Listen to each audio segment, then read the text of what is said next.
Indo Pakistan వార్లో Pakistan మొదటి 2 రోజులు హెలికాప్టర్లతో భారతదేశంలో ఉన్న ముఖ్యమైన ప్రదేశాల్లో బాంబులు వేయడం మొదలుపెట్టారు. దానిలో ఇండియా చాలా నష్టపోయింది. ఆ 2 రోజుల తర్వాత ఇండియా ఎదురుదాడి మొదలుపెట్టింది. అప్పుడు ఆ దాడిని ఊహించని పాకిస్తాన్ సైన్యం చెల్లాచెదురు కాగా తమ ఓటమి దగ్గరలో ఉందని గమనించింది. అప్పటికి పాకిస్తాన్తో మిత్ర సంబంధాలున్న అమెరికా పాకిస్తాన్కి సపోర్ట్ చేయాలని తలచి అమెరికా మిత్రదేశాలను పాకిస్తాన్కి సపోర్ట్ చేసి ఇండియాని నాశనం చేయమని చెప్పింది.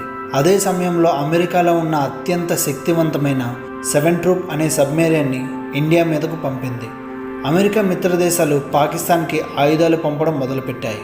యూకే తమ ఎయిర్క్రాఫ్ట్లని పాకిస్తాన్కు పంపించాయి మరియు సౌదీ కూడా తమ యొక్క యుద్ధ విమానాలని పాకిస్తాన్కి పంపించాయి. Jordan, Italy